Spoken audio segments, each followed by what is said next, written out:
retort. I'm not worried, I'll follow reward. You pop my head open like a gun. Pop his head open like a door.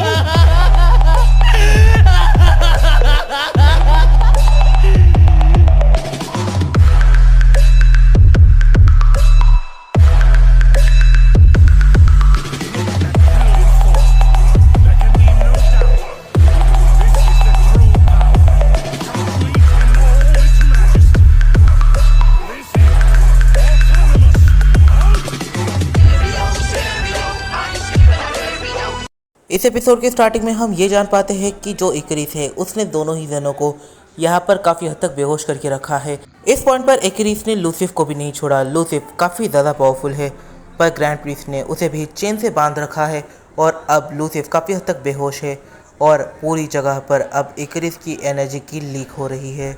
और अब हम देखते हैं इकरिस को। इकरिस का colour हमें थोड़ा सा चेंज देखने को मिलता है। इस पॉइंट पर इकरिस उबासी ले रहा था।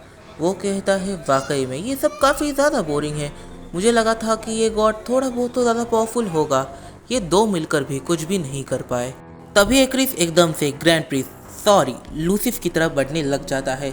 यहाँ पर जो इकरिस है वो लूसिफ से कहता है तो तुम बेहोश हो चुके हो, ये काफ़ी अजीब है। मुझे लगा था तुम थोड़े से तो पावरफुल होगे ही। तभी यहाँ पर जो इकरिस है वो एकदम से ग्रैंड प्रीस्ट को झटका देते हैं और ये झटका इतना ज़्यादा था कि ये ग्रैंड प्रीस्ट को होश में ला सकता था। तभी यहाँ पर लूसिफ को एकदम से काफ़ी ज़्यादा डेंजरस झटका लगता है और वो इस पॉइंट पर अपनी होश में आ जाता है। उसे काफ़ी ज़्यादा दर्द हो रहा था। इकरिस यहाँ पर लूसिफ से सवाल करता है क्या तुमने मेरी एनर्जी की को पहले कभी सेंस किया था? लूसिफ एकदम से कहता है हाँ, मैंने तुम्हारी एनर्जी की को पास्ट में एक बार सेंस किया था, पर अब मुझे ये याद नहीं आ रहा कि मैंने आखिर तुम्हारी एनर्जी को कहाँ पर सेंस किया था, बट ये कंफर्म है कि मैं तुम्हारी एनर्जी को सेंस कर चुका हूँ।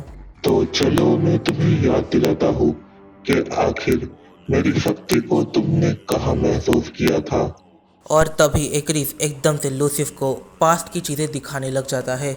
यहाँ पर इकरिस कहता है याद करो जब तुम्हारी भिड़ंत ज़ेनों से हुई थी तब।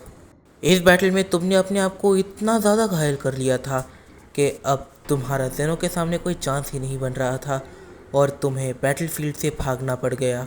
तुमने एक प्लान बनाया और वो प्लान कुछ ऐसा था, तुम अपना एक क्लोन बनाओगे और जो ज़ेनो है वो तुम समझकर तुम्हारे क्लोन से बैटल करेगा और तुम चुपचाप वहाँ से निकल जाओगे ज़ेनो को बिना पता लगे और तुम किसी की नज़र में ना आओ। तुमने इसके लिए काफ़ी अच्छी प्रिपरेशन कर ली और तुम एकदम से वहाँ से निकल गए, पर ये सब करने के दौरान तुमने ये देखा कि तुम्हारी एनर्जी अब पूरी तरीके से ख़त्म हो चुकी है। तुम काफ़ी लंबा ट्रैवल करते हो, तुम काफ़ी हद तक मल्टीवर्स से दूर चले जाते हो। तुमने इतना ज़्यादा ट्रैवल किया कि तुम्हारे पास अब एनर्जी बिल्कुल भी नहीं थी और तब तुम एक जगह पर रुकते हो, चैन की सांस लेते हो और फिर तुम इस सोच में पड़ जाते हो कि अब तुम्हें करना क्या चाहिए कि एकदम से तुम यहाँ पर डिसाइड करते हो तुम कुछ दिन तक ऐसे ही रहोगे। तुम अपनी एनर्जी की को वेस्ट नहीं करोगे, जब तक सर्वाइव कर सकते हो तब तक सर्वाइव करोगे। तुम मान लेते हो कि ये तुम्हारा अंत है, तुम अभी पूरी तरीके से ख़त्म हो जाओगे और वो भी एनर्जी की कमी की वजह से। तुम बिना एनर्जी के 2 दिन तक सर्वाइव करने में कामयाब हो जाते हो और एकदम से तीसरे दिन तुम्हें एक काफ़ी ज़्यादा अलग एनर्जी की सेंस होती है। उस दिन सिर्फ 10 मिनट एक ऐसी चीज़ होती है जिस चीज़ को किसी ने भी एक्सपेक्ट नहीं किया था और वो ये थी कि जो गॉड्स है उनकी पावर्स एकदम से डाउन हो जाती है और यहाँ पर उनकी जो पावर्स डाउन होती है वो इस लेवल तक डाउन होती है कि उनकी ट्रू पावर्स और उनकी बेस ट्रांसफॉर्मेशन में ज़्यादा डिफरेंस रह ही नहीं जाता। और डीमंस के साथ इसका उल्टा होता है, डीमंस की पावर्स 10 टाइम बढ़ जाती है। जब तुमने ये रियलाइज़ करा कि कहीं से एक पावर सोर्स लीक हुआ है तो तुमने अपनी पूरी बॉडी को एनर्जी से फुल तो किया ही और साथ ही में तुमने फ्यूचर के लिए काफ़ी सारी एनर्जी को उस सोर्स से निकाल लिया और एक टाइप से स्टोर करके रख लिया। तुम जानते थे कि आखिर वो सोर्स ज़्यादा टाइम तक ऐसे ही लीक नहीं होगा और ऐसा ही हुआ। 10 मिनट के बाद वो सोर्स पूरी तरीके से वैनिश हो जाता है। तुम जानते हो कि आखिर वो एनर्जी किसकी थी? असल में वो एनर्जी किसी और की नहीं, वो एनर्जी मेरी थी। तुमने मेरी एनर्जी का काफ़ी अच्छा यूज़ कर लिया और काफ़ी टाइम तक तुमने उसका यूज़ करा है और अभी भी तुम उसका यूज़ कर रहे हो, पर ये मोर देन इनफ है। तो अब मैं तुम्हारी बॉडी से वो सारी एनर्जी को निकालने वाला हूँ। इस पॉइंट पर एक्रिस एकदम से लूसिफ के अंदर से एनर्जी निकालने लग जाता है। हम इस पॉइंट पर ये देख पाते हैं कि वो इतनी ज़्यादा एनर्जी थी कि वो टूर्नामेंट ऑफ पावर के स्टेडियम को तो कवर कर ही रही थी और साथ ही में वो बैकग्राउंड में भी काफ़ी ज़्यादा लीक हो रही थी। और एक्रिस इस पॉइंट पर उस एनर्जी को निकाल देता है और उसे एक टाइप से सॉलिड फॉर्म में थोड़ा सा कन्वर्ट करने की कोशिश करता है। उसने ऑलमोस्ट पूरी की पूरी एनर्जी को निकाल ही लिया था कि जो लूसिफ है वो अपने माइंड में कुछ सोचता है और जो एक्रिस है वो लूसिफ से कहता है, आखिर तुम जो भी सोच रहे हो, तुम इस चीज़ के बारे में नहीं जानते कि मैं तुम्हारे दिमाग को पढ़ सकता हूँ, पर हाँ शायद तुम्हें मेरी एनर्जी की काफ़ी ज़्यादा ज़रूरत है उस मूव को करने के लिए। और यहाँ पर एकदम से एक्रिस उस एनर्जी को वापस लूसिफ के बॉडी में डाल देता है और वो इतनी ज़्यादा एनर्जी को डालता है जितनी पहले भी नहीं थी। जैसे ही एक्रिस लूसिफ के बॉडी में एनर्जी को देता है वैसे ही लूसिफ को ऐसा लगता है कि एक्रिस अब उसका दोस्त बन चुका है और इस पॉइंट पर वो ये सोचता है कि वो एक्रिस के साथ यहाँ पर काम कर सकता है। वो इस पॉइंट पर एक्रिस पर भरोसा रखकर अपने लास्ट मूव को करता है और वो मूव होता है अलग अलग डायमेंशंस के क्रिएचर्स को यहाँ पर समन करना पोर्टल्स की मदद से।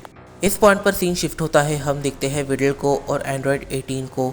इस पॉइंट पर विडल कहती है चीज़ें काफ़ी ज़्यादा वियर्ड होती जा रही है और फिर विडल एकदम से देखती है काफ़ी सारे वियर्ड चीज़ों को। यहाँ पर वो वियर्ड चीज़ें मूव कर रही थी और अब अलग अलग डायमेंशन से कुछ क्रिएचर्स आ रहे थे। विडल इन सारी चीज़ों को देखकर काफ़ी ज़्यादा डर जाती है और एंड्रॉयड 18 कहती है, एक मिनट, हम लोग तो एक बैरियर के अंदर सेफ है, हम नहीं जानते कि ये बैरियर किसने बनाया है, पर जिसने बनाया है वो मे भी किसी ओमनी गॉड से ज़्यादा पावरफुल है। और तभी वो इन क्रिएचर्स को देखती है और कहती है, पर यहाँ पर कुछ डीमंस ऐसे हैं जो मे भी इस बैरियर को तोड़ सकते हैं। इस पॉइंट पर इस वीडियो में काफ़ी सारे निकल के आते हैं। सबसे ज़्यादा सवाल तो यहाँ पर ये निकल के आता है, आखिर लूसिफ कितना ज़्यादा पावरफुल है और एक्रिस कितना पावरफुल है। एक्रिस की जो एनर्जी की है उसका यूज़ लूसिफ इतने टाइम तक करता आ रहा था, क्या उसकी बॉडी अब एनर्जी नहीं बना सकती? इसके पीछे क्या रीज़न है और आखिर लूसिफ और जेनो इन दोनों की बैटल में क्या क्या चीज़ें हुई थी।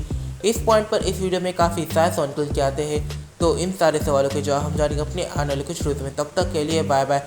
अगर तुम्हें ये वीडियो पसंद आई है तो वीडियो को जाकर कर दिया लाइक, चैनल पर नए हो तो चैनल को भी कर दिया सब्सक्राइब और कमेंट करना बिल्कुल ही मत भूलना, क्योंकि तुम्हारे कमेंट से मुझे मोटिवेशन मिलती है। तो मिलते हैं अपनी अगली वीडियो में।